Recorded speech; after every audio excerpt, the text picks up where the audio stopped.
Hello, everyone, and welcome to another edition of the Wolfpacker Show. My name's Ethan McDowell. I'm your host, and for the first time ever, I'm joined by Noah Fleischman, our new reporter on the Wolfpacker.com. His first day was yesterday, moved down to Raleigh this week, and he's going to hit the ground running with us.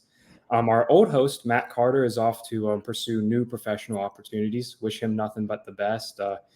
Truly transformative for my career. Just a super awesome mentor over the past year plus since I've been here. And he's off to do some cool stuff at another professional opportunity. So just super excited for him.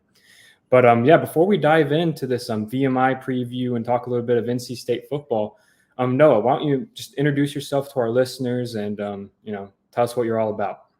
Yeah, no, I appreciate you having me. Yeah, my first day was yesterday, as you said. So we hit the ground running. We're at the facility yesterday, and then go back today. But yeah, I've previously covered James Madison, who is in the Sun Belt, and they made their FBS transition last year, and in the middle of that right now, and then went played pretty well.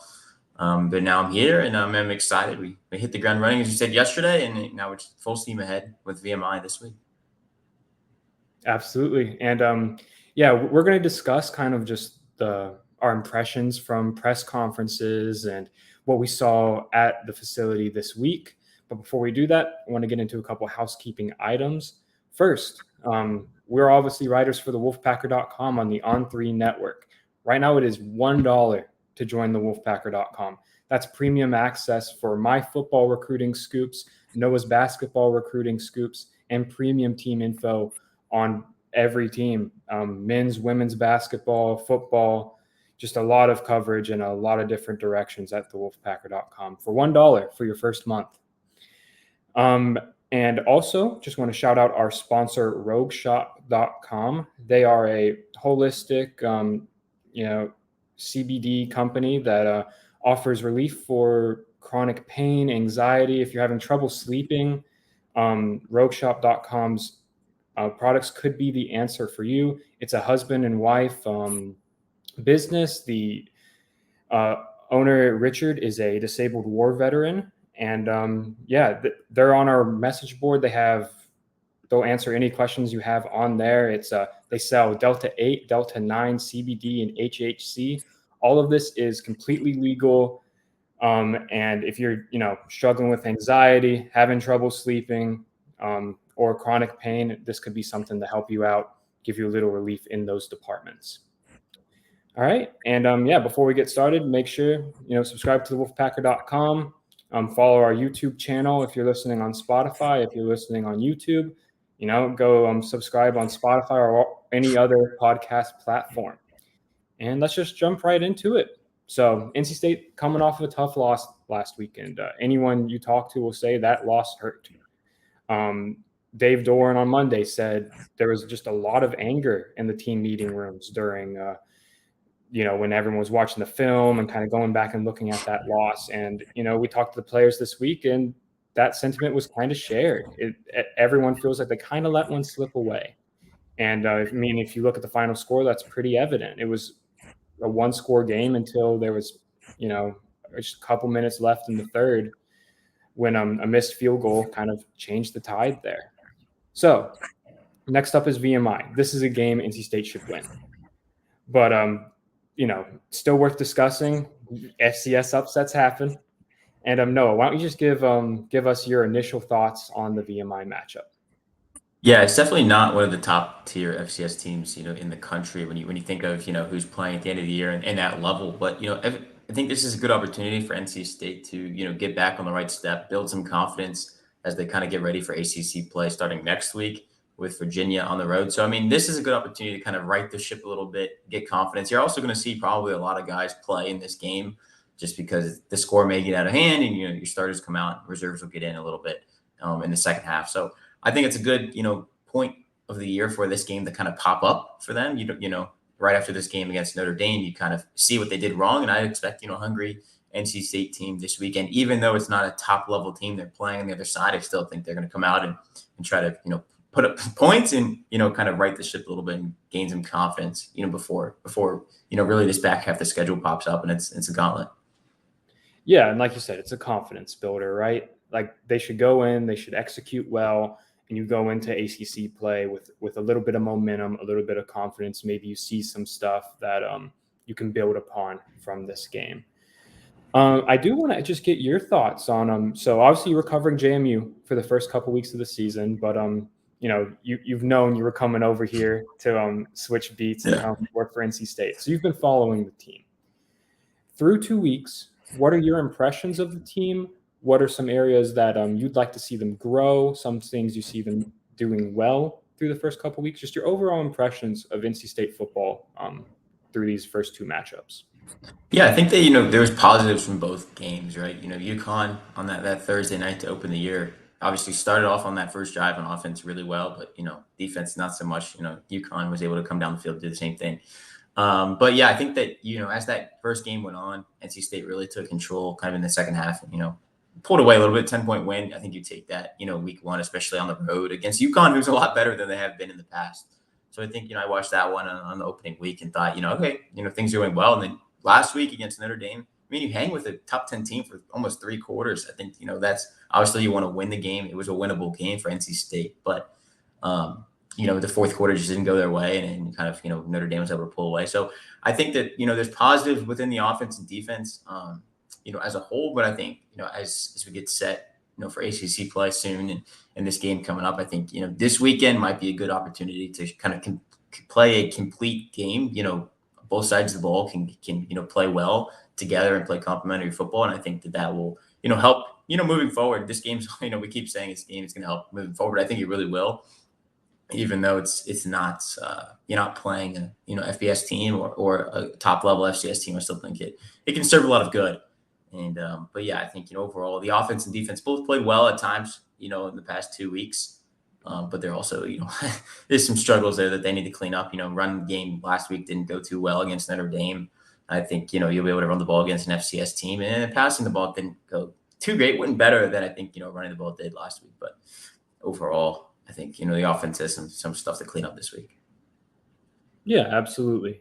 And I guess just, those struggles in the places that they need to improve. It was refreshing after the game and in the the media availability since. NC State they've owned it. They've really recognized where they fell short against Notre Dame, and clearly spelled out to us hey, this is where we need to improve. They said, eye discipline is something they got a little bit away from against Notre Dame, and I forget who said it, but sometimes that happens when someone else is trying to do someone's job. Defense is starting to press. A good example of that is I think when on one play action touchdown play for Notre Dame on Saturday, Aiden White bid on a play action fake, let the tight end get out, and it led to a long score.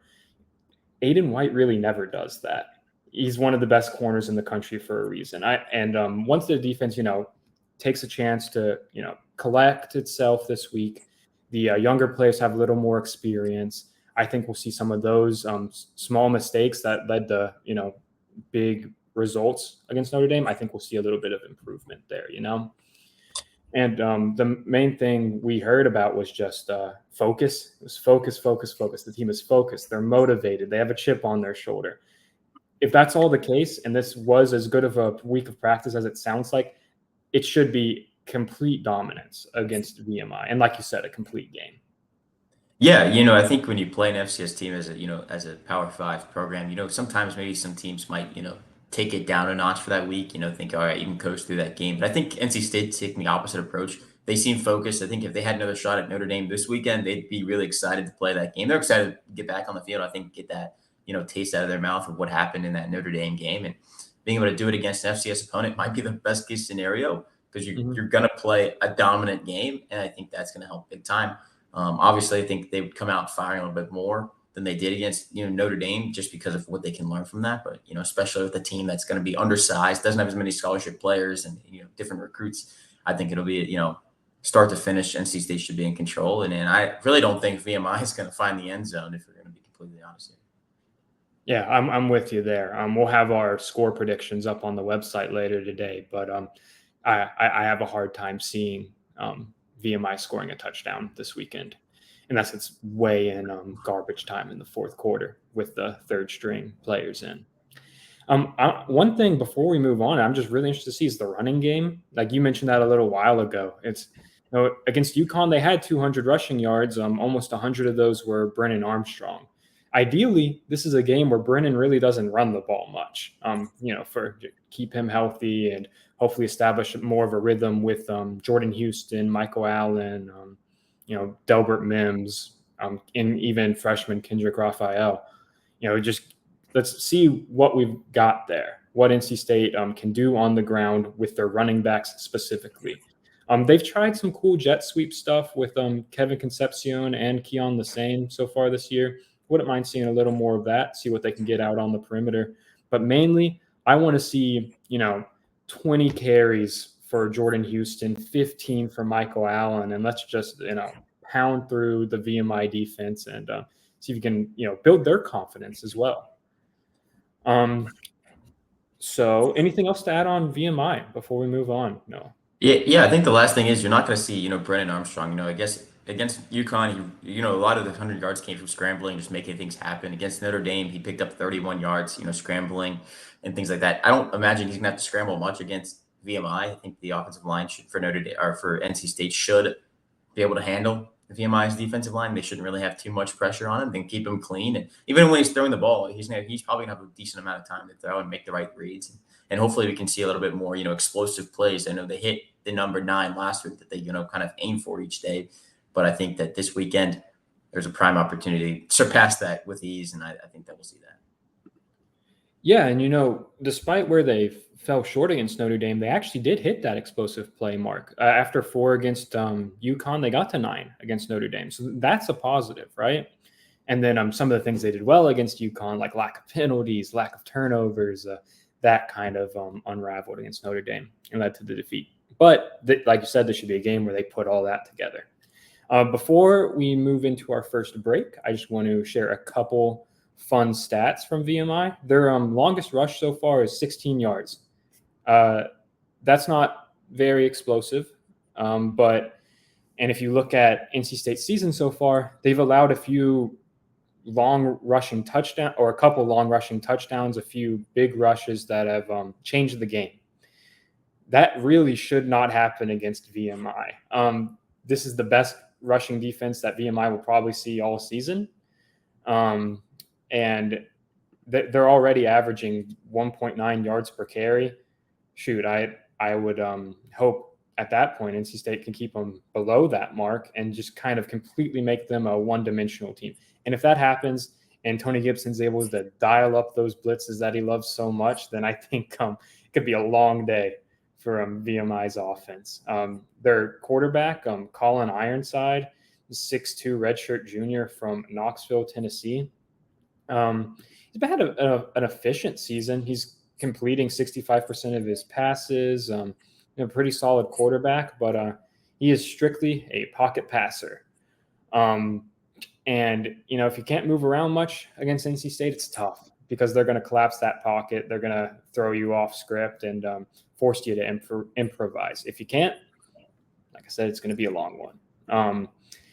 Another one that stood out to me is Caden Beck, their kicker. He is 0 for 3 kicking field goals this year. I believe one of those came from 50 plus, one from 40 plus, and one from 30 plus. So rough start to the year for him. He's also missed a PAT already.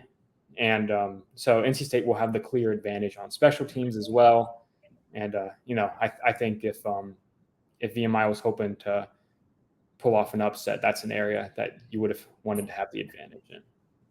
And just to finish that up, opponents are averaging 7.31 yards per passing attempt against VMI. That's not very long. NC State's offense, I am sure in the eyes of some NC State fans, has left some to be desired this year. They're going to be by far the most explosive passing offense that VMI has faced this year. And the most skilled, the most talented, and that'll show up, I believe. All right. Anything else, Noah, before we move on to break? No, I don't think so. I think, as you said, VMI, all those numbers come against 2 teams that aren't very good in the college football landscape. It's Davidson. They squeaked out a win. There was a team that, doesn't have scholarships, and then they beat, they lost to Bucknell last week. Bucknell is not very good. I watched them in week 1 against JMU, and in the first half they had 200 yards of offense, and then JMU's defense held them to 4 yards of offense in the second half. So if that team beat Wow. VMI, then that kind of puts it out in perspective of what the kind of quality team I guess that's coming here. Okay. Yeah, there you go. All right. And before we get back to our game preview, just want to have a quick word from the Game Time app. No, if you're like me, I have a bad tendency of waiting to buy tickets till like the very last minute. And then I end up paying way more than I originally wanted to. And, the Game Time app is super nice because they have good deals right up until kickoff or tip off or the start of whatever concert you want to go to. It's gametime.co online. That's not .com, that's .co. And they have an app. That's where I have the app. That's where I get my tickets. For those watching on YouTube, I'll show you. It's I have the NC State VMI game up right now. There's some good deals on there. It's like $16 for the cheapest ticket right now. So if you want to get into that game, go ahead and download the Game Time app or go to gametime.co and check it out. All right, back into the action here. So we're going to go through a couple over-unders, predictions, and just players to watch. So let's go through the latter first. Noah, give me one player you're going to be watching against VMI and why.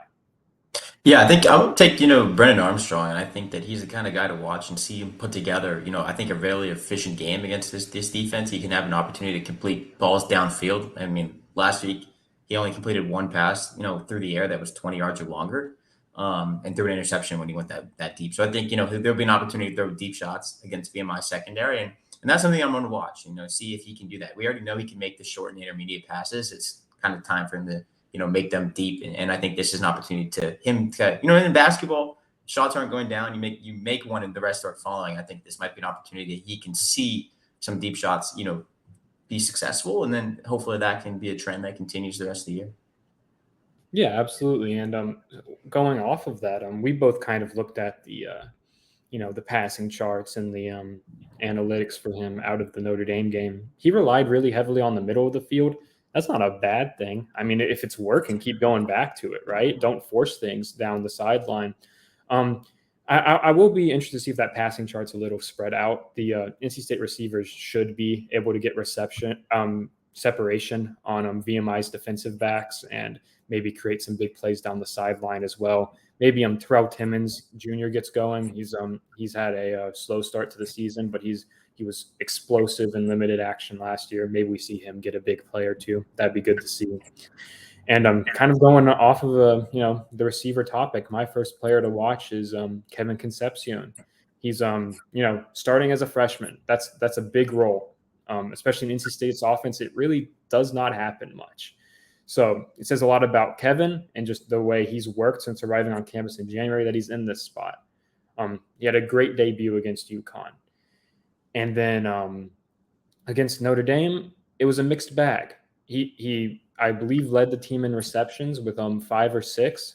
And then he also had a critical drop that led to an interception and was part of the snowball effect that unraveled the game. Like Coach Doran said, in post game and, in the press conferences after, it's a freshman mistake. If you play freshman, you're going to get freshman mistakes, and he'll learn from that, right? So I'm just interested to see how he bounces back. I think he is one of, if not the most talented receiver on the team this year as a true freshman. So just want to see him bounce back, make some plays, and maybe get in the end zone too. It'd be an exciting moment for him. Noah, who's your second player? Yeah, I think it's one we actually talked to yesterday. I think Bishop Fitzgerald's going to be someone to watch. Obviously, with injuries in the secondary, he's going to be, a guy to lean on, especially at free safety, with Jakeem Harris, done for the year. And I think that, he came in highly rated guy out of junior college ranks, the number 1 safety in the country. He sounds motivated. He had, a pretty critical missed tackle against Notre Dame that allowed them to score a 40-yard touchdown on that play. And he said he watched it, and, it's motivating for him to not let that happen again. So I think he's going to be a guy to watch and see how he can kind of fit in that secondary a little bit more as that his role continues to expand just with Harris out and done for the year. Yeah, absolutely. And he's someone, he led NC State in camp in interceptions. He's a ball hawk. He can hit. Really smart safety too. So he's someone that I think is going to just improve by leaps and bounds as the year goes on. I'm really excited to see how he develops this season. The next guy I'm going to go with is Shaheem Battle. Really, that's just because he's been so good to start the season. He's just been a shutdown cornerback in every sense of the word, and he'll keep that going. I don't know if VMI is even gonna challenge Shaheem or Aiden White out on the sidelines. Really, Notre Dame didn't even. So I think we'll see limited passing attempts go their way, but VMI is going to be forced to air the ball out. So on those attempts deep to outside receivers, I'd like to see just their zero breathing room. I'd like to see 0% completion rate to Shaheem and honestly Aiden White too. So yeah, big secondary focus for us this week. But I think that's valid after last week where there were some communication errors and some tackling mistakes. It'll be just cool to see how they take a step forward. And all right, Noah, who's your third player? We touched on him earlier, but I think, the running game, especially with Jordan Houston, is going to be something to watch. It struggled big time last week after they, ran the ball well at UConn. So I think we'll see a lot of carries from him. I think he gets over. I don't know if we're going to, do over under at next, but I think he does, eclipse 100 yards in this game and, kind of get that run game going again, build confidence for that room after last week. Brennan Armstrong led the way with 26 yards. On the ground. That's, not what you want, especially against, in a game where it's against a top 10 team. So I think the running game gets its back underway and Jordan Houston kind of leads that room. And I think we'll see other guys get there, but I think he's going to be the leading rusher this week and probably, get over 100 yards and maybe find the end zone too. And I think that'll help build confidence moving forward. Yeah, awesome. And I'm going to cheat a little with my last one. I'm going to pick CJ Clark and Brandon Cleveland, just because their two-man rotation at nose tackle so far this year has been really impressive. They're really disrupting things in the middle of that defense. It's tough in Tony Gibson's 3-3-5 defense. Like the nose tackle is not going to put up like huge stats. And honestly, like the PFF grade is like usually pretty low for them, even though I don't think that's an accurate reflection of how they're playing on the field. But CJ was really disrupting things. Brandon had a huge play. His PFF grade was actually ridiculously high because he was great as a pass rusher against Notre Dame. So, you have CJ, who's an experienced guy, one of the leaders of that defense, and then you have Brandon, who's next up. He's the next guy up. He's gonna be the next big nose tackle making plays at NC State. So just they should be able to absolutely just wreak havoc on the VMI backfield, and that'll be exciting to see, in my opinion. All right, and you already touched on your leading rusher. You think it's going to be Jordan Houston. I'm actually going to go with Michael Allen. He had limited action against Notre Dame. I think they'll get him back into a rhythm here, and I think Jordan Houston might finish with more carries, but I'm going to go with Michael Allen ripping off like an 80-yard touchdown at some point because he's explosive. And I think he'll get a big play like that and lead the team in that department. Who's going to lead the team in receiving, in your opinion? Yeah, I think, KC kind of gets rolling again. Being a freshman guy, this is a big game. I know we keep talking about confidence and building confidence, but especially for a freshman wide receiver kind of, playing in the ACC, that having a big game will help that, and I think that he'll be able to separate from these corners. Brendan Armstrong will be able to find him downfield. I think he rips off pretty big reception at some point in the game, and I'd take him to. I don't know how many yards he'll get, but I'll take him as the leading receiver, probably close to, if not well over 100 yards. Awesome. And I'm gonna go with Keon Lassane. Just sure-handed, reliable option on the outside for Armstrong. Been one of his favorite targets to start the season. I don't think VMI will be able to guard him. I think he'll get a lot of receptions, maybe an explosive play in there too, like he had against Notre Dame on a really, really nice grab on the sideline. And yeah, I think NC State's receivers could have a good day. I think it could be a lot of pitch and catch for the Wolfpack offense. So to round that up, tackles. Who do you think leads the team in tackles? Peyton Wilson has obviously led the team the past couple of weeks. Do you have a contrarian pick for that? I think he is like the basic pick. I'm trying to think of somebody else that, might be able to challenge him. But, I think, somebody else in that linebacker room, I think there's, a couple guys there that can also, pick it up. I mean, we saw Peyton Wilson last week, run almost 25 miles an hour to catch up to a ball carrier and take him down. I think that may have motivated that room. I think it motivated the whole defense a little bit if you see your star player going out there and not giving up on a play. So I think I'll take the linebacker room minus Peyton Wilson. So you can take Peyton Wilson. There you I'll go. take the Okay. rest of them, and we'll see how that goes down. Yeah, I like that pick. I'll go with Peyton Wilson. Just it's the safe pick here. But yeah, I kind of want to see the bounce back from Devon Betty this week. It's been a somewhat rocky start to the season for him. Had some issues, fitting runs well at points. I think he's a great player. I would love to see him bounce back in a big way over the next couple weeks and grow his confidence going into the rest of the schedule. All right, so there's no betting line that I can find on this game. Usually we pick the spread. So, and usually we hold our predictions for the website. But just, what's your prediction for this game? What's going to be the margin of victory for NC State against VMI? Yeah, I said 52-3. I think Okay. VMI, gets a field goal on the board. Their kickers struggle, but I still think they find success there. 52-3 is what I've got. What is that? 7 touchdowns and a field goal.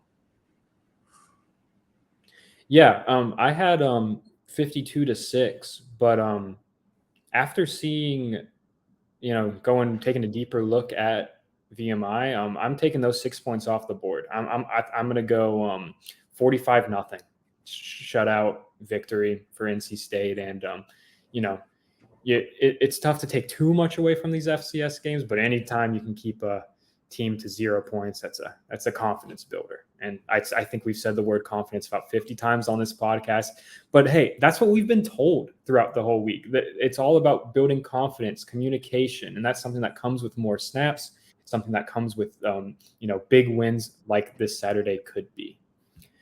All right. And to wrap things up, I guess just a couple house cleaning items. The game's going to kick off at 2 p.m. On the CW network. It's the first game back on the CW network. I grew up watching a lot of ACC games on the CW network, so that a little bit of nostalgia for me. That should be included on most cable packages. It should be easy to find, much easier to find than the regional sports networks were last year for ACC games. So that should be a relief. Noah and I will both be at the game, full coverage on pregame, during the game, and after, extensive coverage after. And looking forward to it. Looking forward to seeing them back on the field. And, and again, another shout out to our sponsor, rogueshop.com. Please go check them out. And the Game Time app. Go buy your tickets for this game. They're cheap right now. It's a sellout. Should be a good atmosphere still. But, go scoop up a cheap ticket, be there, and, support the Wolfpack. If you see us there, say hi. All right. My name's Ethan McDowell. I'm here with Noah Fleischman, and have a good day, everybody.